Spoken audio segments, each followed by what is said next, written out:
Hey everybody, this is Carrie Clark from speechandlanguagekids.com. Today I am answering a question from Olga about social stories.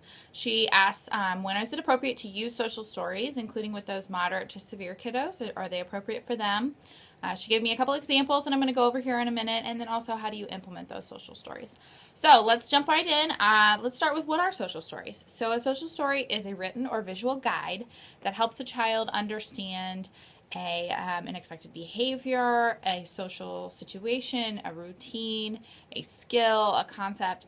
There's all kinds of uses for social stories, but basically it's going to be, imagine like a little book that's going to walk a child through the steps in a process. So it'll say, this is what you do here, this is what you do here, this is the expected behavior, this is the unexpected behavior. So going through and providing all that information for the child.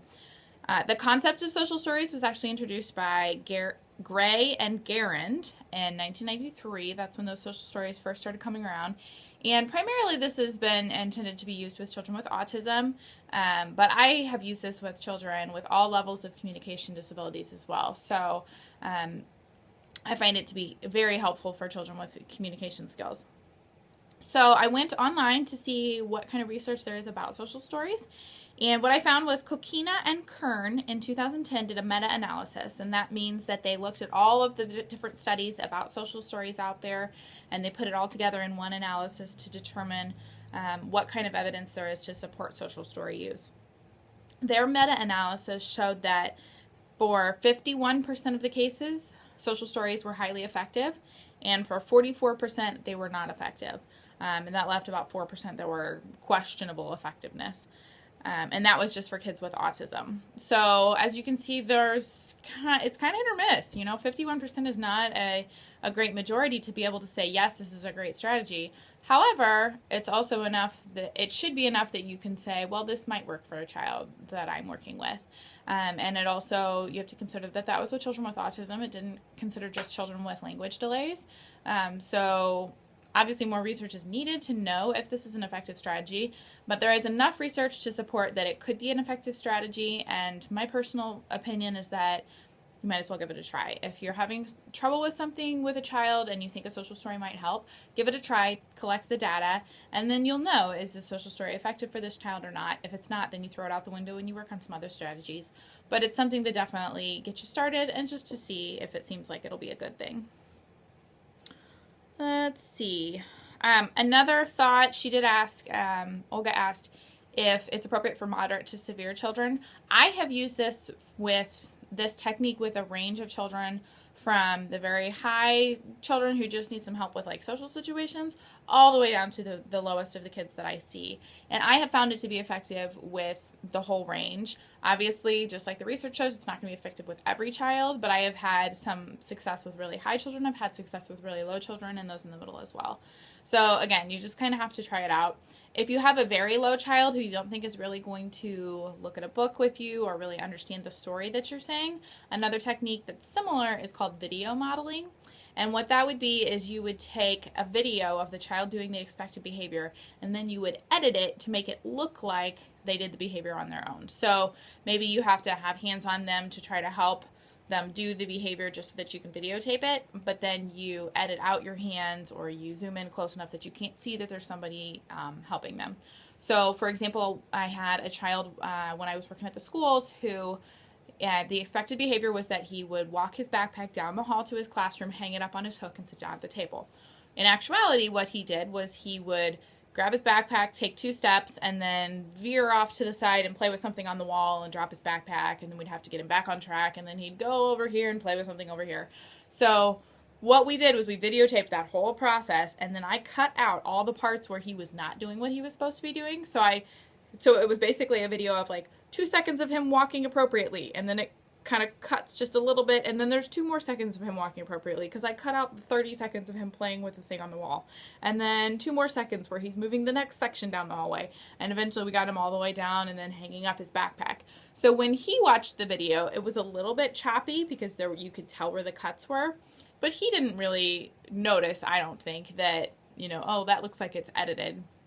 He just saw himself walking down the hall, hanging up his backpack, and then we put a voiceover over it that said, When I get to school, I walk down the hallway, I hang up my backpack, and I sit down at the table. And so as it's saying that, he's seeing himself do it. And this can be a really powerful strategy for children who maybe don't understand a story yet. You don't think they're really going to pay attention to the book, because it's hard to avoid paying attention to yourself on a video. So they're going to see themselves doing the behavior with the words spoken over it. And they can watch that over and over again and watch themselves doing that. So video modeling is another strategy that may be good if either you try social stories with a kiddo and it doesn't work, or you feel like social stories may be a little too advanced for the child you're working with. Okay, so let's move on to some examples that Olga gave me.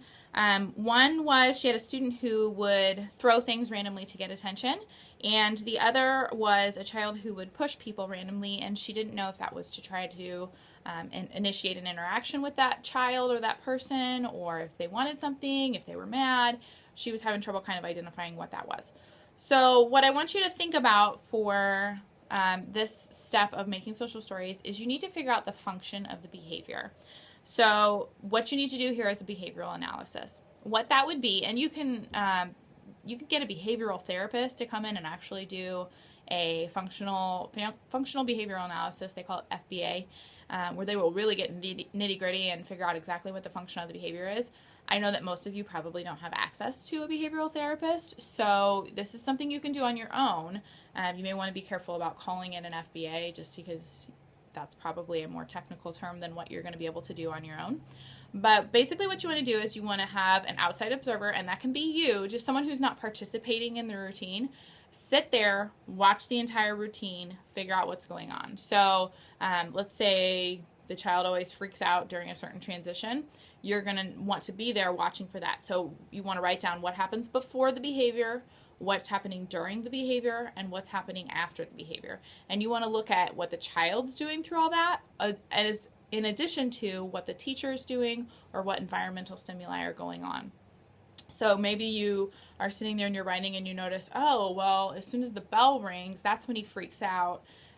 So maybe it's the bell that's causing the problem. You know, look at all of the different factors that may be playing into this that maybe you didn't notice when you were actually sitting there working with the child or going through that situation.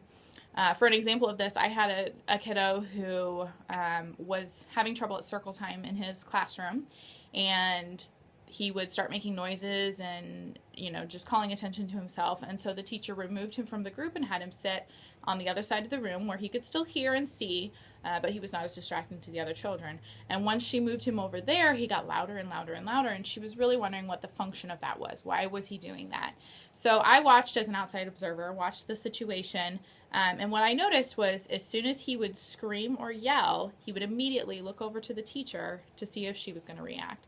So that told me that that behavior was happening for attention, because he was doing it, looking to see if he got the attention. Doing it again, looking to see if he got the attention. So those kinds of cues will kind of lead you into seeing, okay, well, I think the function of the behavior is this. I think the reason that he's doing that is because of X, Y, or Z. Now, I will admit, sometimes you don't know. Sometimes you do that whole thing and you're like, I've got nothing. I really have no idea what the function is. At that point, you just need to guess and treat it as if it is your best guess. Go with that for a little bit, collect your data, and then if you don't see progress, if it doesn't seem to be working, then maybe that wasn't the function. You go back, you do it again, you try another one. So it may be a little bit of guesswork trying to figure out what the function is, but you should definitely make an effort, because if you can really nail what that function is, then it makes it so much easier. Because once you know what the function is, you can come up with a more appropriate way for them to meet that need. So that child who was screaming for attention, we taught him how he could raise his hand or ask, put a hand on the teacher so that he could ask a question, so that he could get that attention in more appropriate ways instead of having to rely on screaming. So it's really important that you get the function of that behavior. Okay, so let's move on to how to implement a social story then. The first thing you're going to do is you're going to identify what the behavioral routine is that you want the child to engage in, and then also identify what the current thing is. So like I said, you're going to identify the function of that behavior, and then you're going to come up with what's the target that you want that child to do. And then you're going to write the expectations for that child in a positive manner. So you're going to write it in story form, but I like to use the first person, so it would be I do this, I do that. If this happens, then I do this. And then you can also kind of add in some perspective taking. So if you say, when I use my kind words with my friends, it makes my friends happy. So things like from other people's perspectives, but still using that first person to write as though you're in the voice of the child.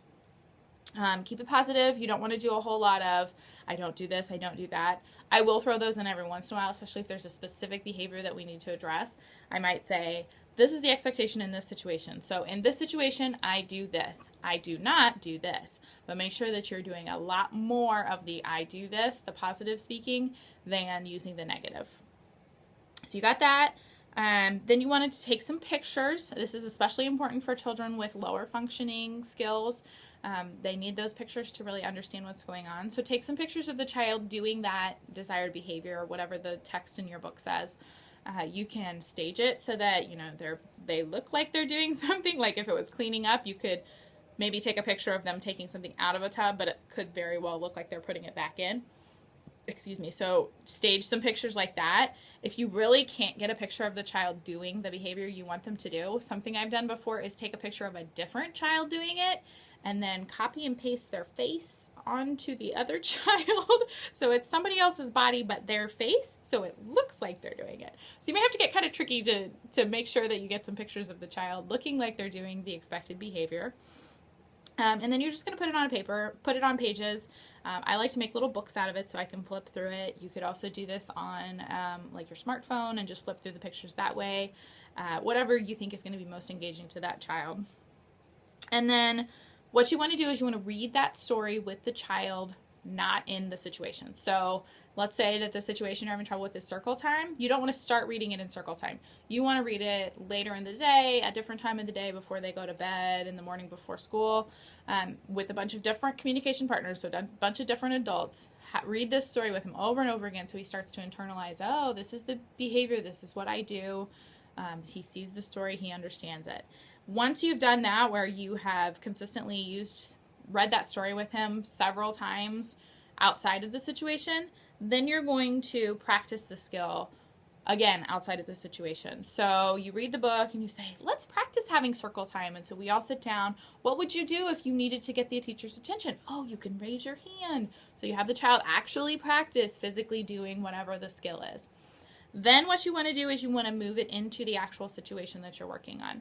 So you can read, if it's a routine that you know it's coming up, you can read the story right before that routine. Be like, okay, remember, this is what's going to happen.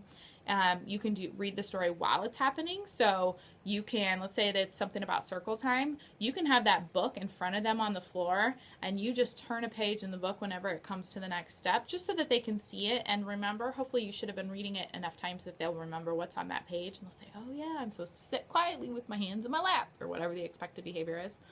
If it's something that you can't really predict when it's going to happen, so if it's like a child hitting, then you can grab that social story and have that right after the incident happens. Be like, oh, look, I saw you used your hitting hands, however you want to say it. Let's talk about what we can do if you wanted to talk to your friend. Oh, look, you could say hi. Let's go over and say hi, and have them practice doing that thing using the social story after the incident happened. Okay, so I think that's about everything for social stories. I hope that makes sense. If you have any questions, of course, you can let me know, and I will be more than happy to follow up on that. You can contact me at speechandlanguagekids@gmail.com. And I hope you enjoyed the video. Thanks so much.